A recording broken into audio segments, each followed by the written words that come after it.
Hello, Sanborani Dumilang, and welcome to your #1 youth show, Expressions. Elike liqonga lakho njengomntomtshintsho ukubana uzityande igila. Well, in this episode, Expressions put a spotlight on the ANC's 8 January statement. This year's January 8 statement comes as an African National Congress is facing its toughest electoral battle yet, with South Africans just months away from the crucial 7th democratic elections. It's been a challenging year for South Africans amid consistent power cuts.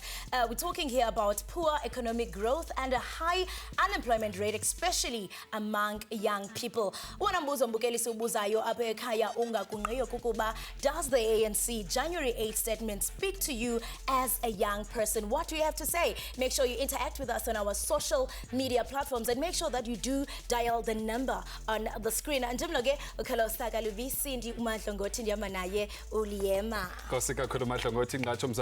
and of course, I am your host, Uliema Vomisa. Great to have you thus indeed right here on Expressions. Now, 2 days ago, the ANC, or rather the African National Congress, held an event in Mbombela. Now, this event is an annual event that marks the birth of the African National Congress, which so happens to be the ruling party. Now, it's also used to outline the organization's priorities for the year ahead. Now, as the Expressions in Kubu, we are asking you, does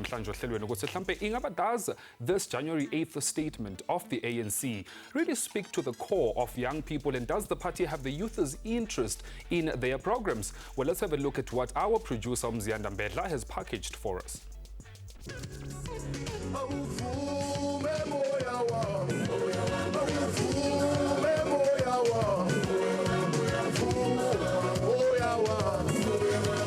The ANC-led government is investing enormous effort and resources to stimulate and grow our economy so that it can create jobs. Forward with the democratic government, forward.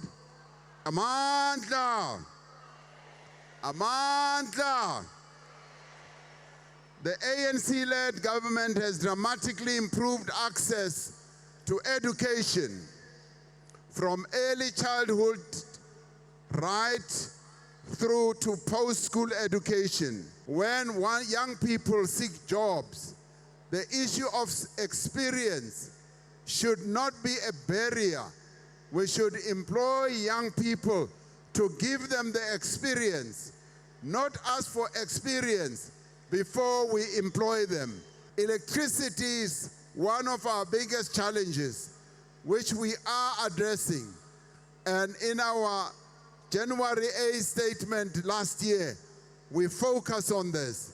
We have made progress, and we continue to make progress in that regard, notwithstanding the fact that now and again we continue having persistent load shedding. One of the important tasks and priorities is to improve, yes, our basic services. And in this regard, we need to make sure that the services that are delivered to our people are improved.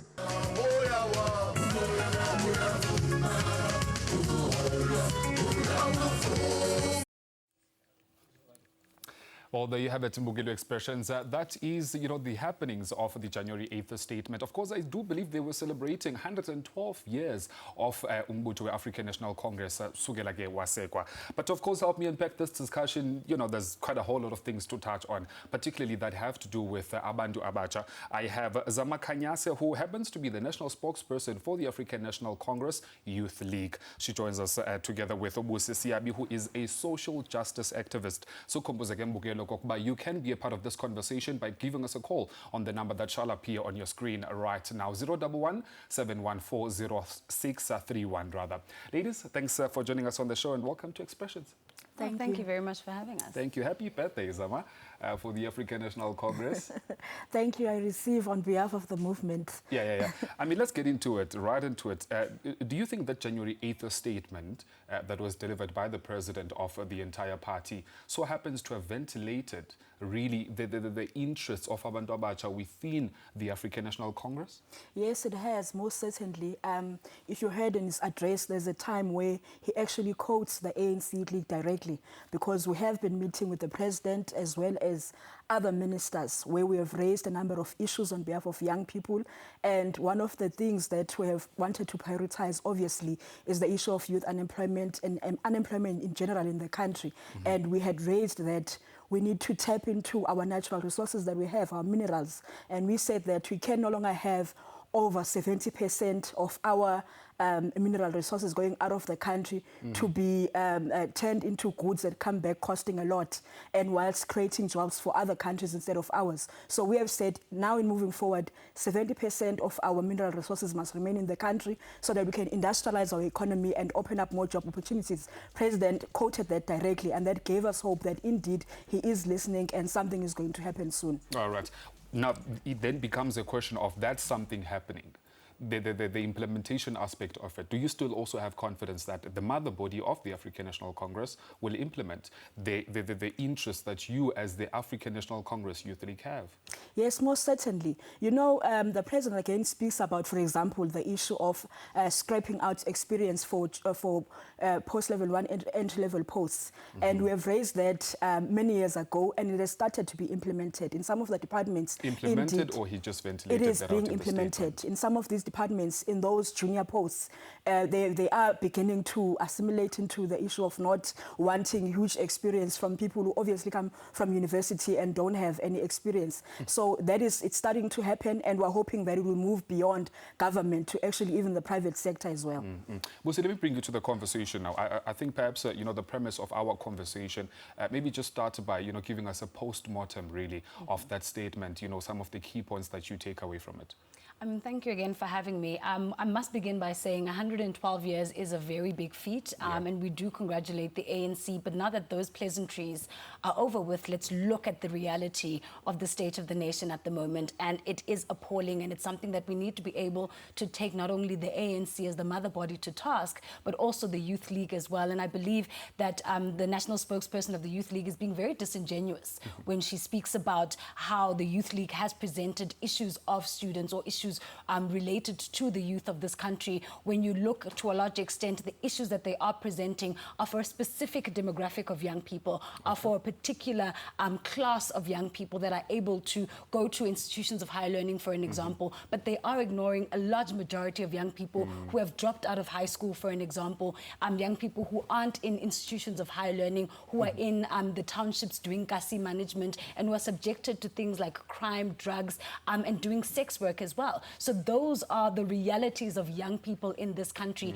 To say that even though you do, champion the notion of removing job experience or years of experience when it comes to entry-level jobs, to a large extent, not a lot of people can even acquire those jobs or enter that space. To begin to work, because the private sector on its own is also very classist, is also very racial, and is also very alienating for young people in this country. And that's not something that the ANC Youth League is addressing at the moment. Advocating for, really. Well, Zama, let me bring you to this conversation. She alludes to some of the things that you don't really touch on. You touch on certain issues that so happen to be garnered at a particular demographic. But apart from that, other viewers may beg to differ that perhaps all of that is just being talk that was made by the president because we're heading to elections. Your response to that?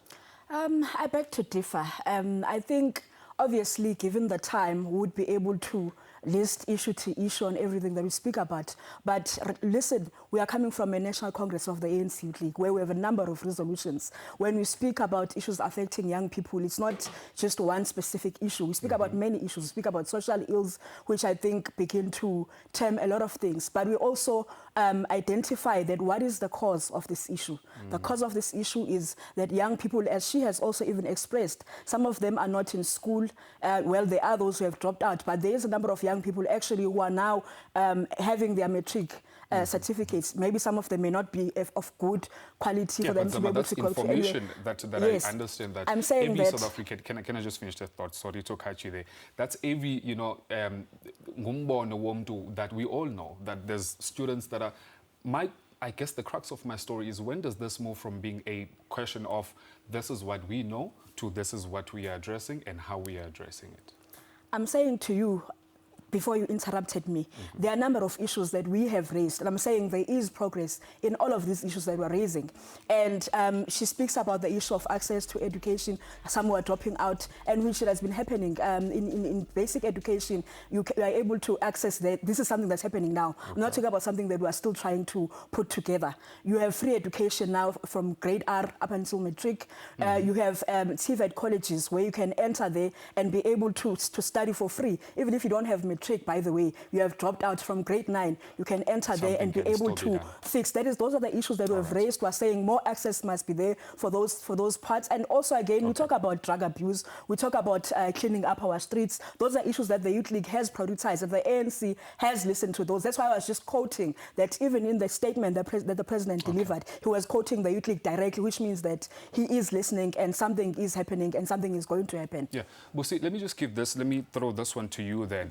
Do you probably believe, because she does say that some of these issues are actually being tackled, so would you say then that the bad so happens to outweigh the good in this case? Absolutely not. I mean, when we look at, the road leading to the 112th anniversary, there was, meetings that the president did have with the Youth League. There was a particular conference that he had with the Youth League. And in that conference, the ANC president had the audacity to say to young people that if they don't vote for the ANC, then they wouldn't receive their social benefits grant, they wouldn't receive NSFAS, and essentially alluding to the fact that the only reason why South Africans have social grants, or the only reason why they have NSFAS, which is not working, which is non-functional, by the way, is because of the ANC, without understanding the fact that it's a government program and not necessarily an ANC program on its own. More than anything else, the very same ANC president launched something we call the YES program, which is essentially the Youth Employment Intervention, campaign, whereas they were employing young people and getting them skills development in conjunction with the corporate and private sector as well. What she's not speaking about is the fact that even those young people that were absorbed into that YES program have now been left in the wayside. They are now unable to further access, employment. They're unable to further access the economy and, then who do you and to attribute contribute that to the economy. Would you really say it's a responsibility of the ruling party or it's on an individual? I would definitely say to some degree that the ruling party does have to share responsibility along with young people, because of the fact that young people do and have believed in the ANC since the time of Mandela, and they keep raising Mandela as a bargaining chip in order to garner votes, without understanding the fact that there were certain promises that were made to young people in 1994 that have still not been delivered, and young people are calling for them at the moment, and the ANC is unable to deliver. Unfortunately, I'm going to have to cut you there, as I'm most certainly, after we come back from the ad break, you shall continue and really give us a response as, in terms of, a forward direction, particularly when it involves Abantu Abatsha. But for now, let's quickly go to an ad break. This is Expressions. Stay with us.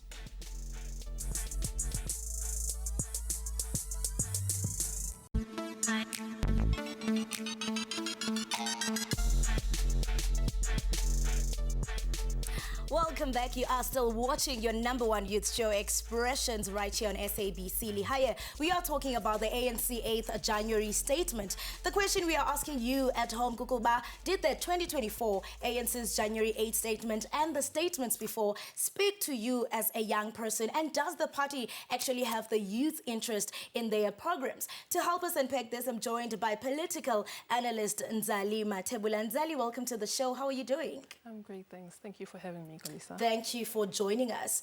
I mean, reflecting on the January 8th statement, do you think that it really spoke to young people? Well, going through the statement itself, I could see that there was evidence of the party recognizing the youth, their vibrancy, and what they contribute to the whole country as a whole.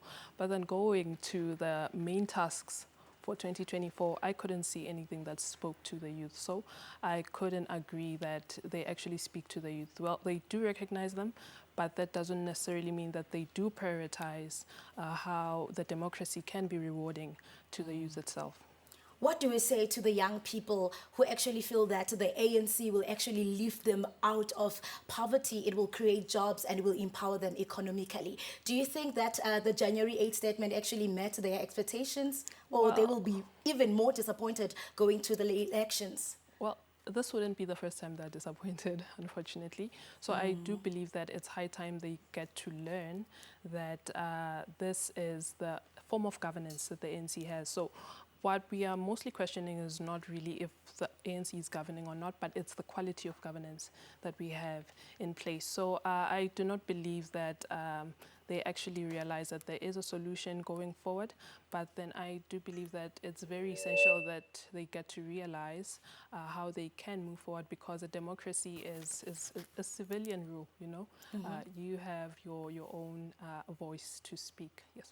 Yes, indeed. As a young person, you have your own voice to speak. We are going to be taking some comments on social media. We have one coming from Sandile Duma. Uti, a president becomes proud that millions of his people survive in social grants. What a disgrace. We also have another one coming from Umlu. Uti, they paid 100 Rand each to come to the stadium rather. We also have the last one coming from Ernest. I do not understand why people still have hope on ANC. I mean, like, especially youth. ANC disappointed people of South Africa long time with corruption. Yes, that's true. But I guess it's very important for people to envisage that in 1994, before 1994, the ANC that's ruling us today was once the youth. And they ensured that there was change being actually implemented in the policies that were not very fitting to their democracy or to their growth itself. So it's high time that, I'm not saying that we should find a new ANC, but then it's very much important for the youth to realize their role and how they can drive movement, not in a violent way, not in protests, but there are many ways in which they can drive change, and it's high time they actually take the stand. Zali, we've seen collaborative efforts, made by the ANC leadership in terms of integrating youth into empowerment. I mean, was youth ever a consideration, or it's just bowing to the power plays? If you are to implement an initiative like that, it's very important that you go to grassroots level, including people in a program and integrating them and ensuring that they are part of the program is not the same thing. Yeah. So considering that they are there, for the fact that demographics speak to the youth doesn't necessarily mean that it's being impactful. Hence, we're not seeing any change because there's lack of impact. So it's very important that the youth drive their own development going forward, instead of being included just for numbers, just for being there and having these demographics within those confines. Yes. I mean, we also have, among the youth leadership, we have young people that we feel are representing us as young people. We're going to the elections. About 14 million young people are not registered to vote. This is quite alarming. I mean, what will it take for us as young people to be inspired to say, you know what, let's cast our vote, let's make a difference, let's make a change? Unfortunately, the time when the youth will feel that they have to cast a vote is when they'll see a need for it.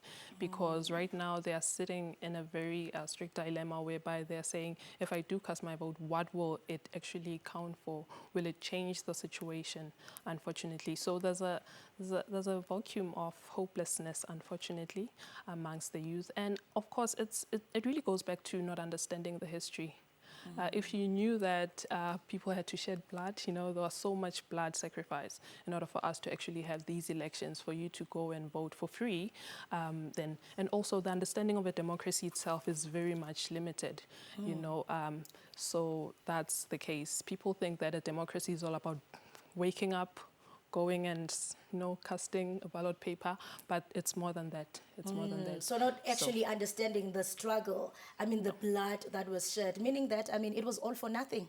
Yeah, there's limited understanding of our history, there's limited understanding of how we got here, and a democracy in general as a notion and a practice in this African country, yes. Right, we also have another comment coming through from a Gutful SA citizen. He's saying that ANC not providing basic human rights, security, access to water, electricity, clean air and water, but to win votes for young people and make waves about another country's war. Hopefully the masses won't fall for this and vote for the ANC insanity. A lot of people, when Anzali, they were actually uploading the president, you know, now that he was involved in the Palestine war. What do you have to say about that? Yeah, that's a really good observation. And I would like to say that sometimes it goes to the capacity of each department. So the moment things go wrong, it's not because of the whole governance, but the specific department actually can account for that. So really it's all about competency, the fragmentation in many of the departments in government, you know, which are not necessarily making sense, or they're not that they are incompetent, but they are trained without knowing what they're supposed to do, and also not engaging. You know, we have a challenge of a government that likes to implement based on what they think people need, instead of doing thorough research in order for them to find out what people actually need. So yeah, we'll cry for help, all of that, but then we have a government that has some form of a big syndrome problem, whereby they believe that they can have a dictatorship in the form of a democracy. Dictatorship in a form of democracy. Nzali, thank you so much for joining us and actually enlightening us. And I mean, really, it's a tough one. It's a challenging year, but I mean, as young people, we really need to vote amid the circumstances. Thank you so much for joining us. Right in Bugeli, where Lapa Expressions. What do you have to say about today's conversation? Make sure that you interact with us on our social media platforms. Facebook at Expressions, at Twitter at Expressions_10. Let's take a short break and make sure that you do stay tuned. Do not move a muscle. You are watching Expressions.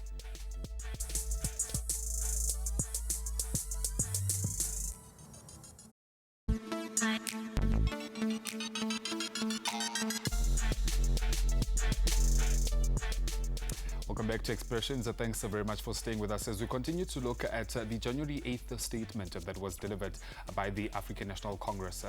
Rather, president, almost said spokesperson, but still joining us is, of course, the spokesperson for the African National Congress Youth League, Uzama, and Bosi is a social justice activist.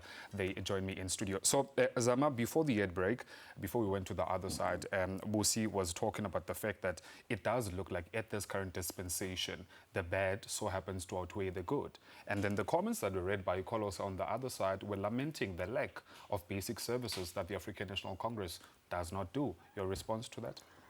Well, I want to first respond to when there was an assertion that the president says there are certain services that would not be received if the ANC is not in power, which is true, because remember that the ANC is in government and it's implementing its own policies. Whichever party would be in government will also be implementing their own policies. Okay. So the proof is in the pudding. Go and check the policies of each party that exists in this country and see what they believe in. If they believe in free education, if they believe, because that's what we are talking about now. We're saying there is access to education, there's NEFSAS, which I'm also wanting to speak about.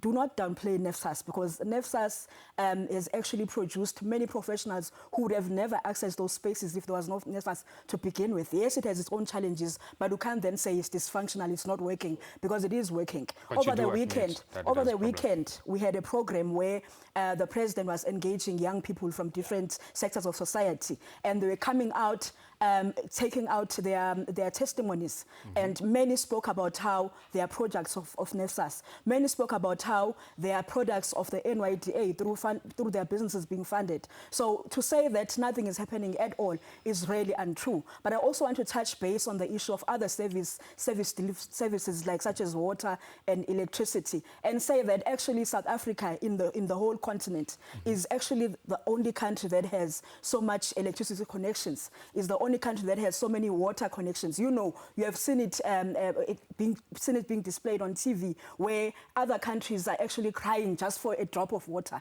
And in this country, houses have access to water. Yes, there's disruptions here and there, but we do have access to water. We do have access to electricity. We do have housing for free. Where have you seen that in the whole world, where people are being given free housing?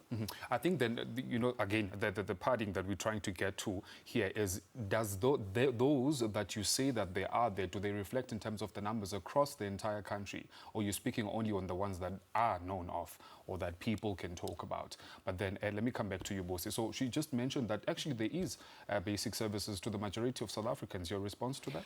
You know, we've heard from young people that Dilulu is the Sululu, but in this instance, it's not the solution. If she's speaking about water and people having access to water, she doesn't speak about the fact that in Tshwane, for an example, water was contaminated with cholera and people died from that contaminated water because of a very fraudulent tendering system that involves the ANC and gifting their own friends and their colleagues tenders that they are unable to essentially provide for. I think we also need to be cognizant of the fact that when she speaks about NSFAS and how people are beneficiaries of NSFAS, this year alone, at the beginning of the year, we had 20,000 young people who had not received payments related to NSFAS. Education is increasing, tuition is increasing, residence is increasing, and we continuously have a fees must fall movement that comes up every single year. But this is something that the ANC clearly chooses to ignore in the favor of wanting to win elections. But thank you. Well, like I said earlier on, we could speak and go on for on and on, but unfortunately I'm short for time, so we have to leave it there. But thank you very much. Hopefully in the programs that are still coming within the African National Congress, that confidence can still be inspired to the young people. Thank you so much to you as well, Bosi, for joining us on the show. Well, Kolo, that's where we leave it for today. Yes, and we are grateful to employ your voice as a young person. We're leaving you with Muhleng Ngobo with a song titled Umsamo.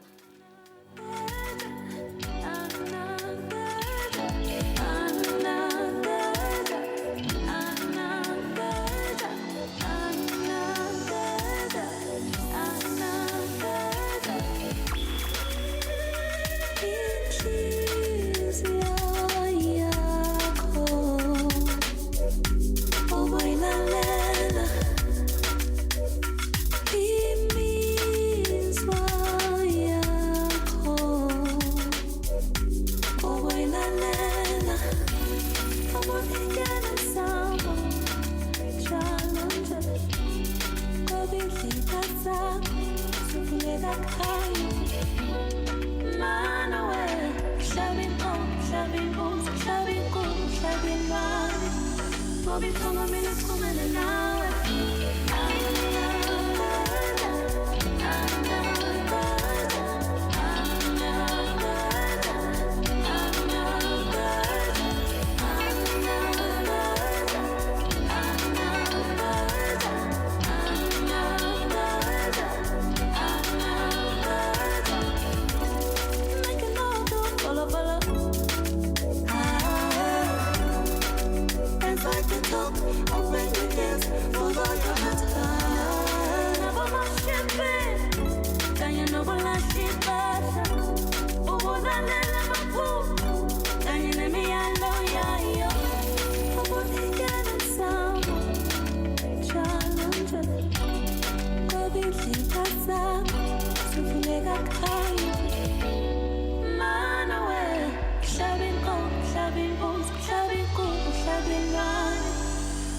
a minute, 2 minutes now.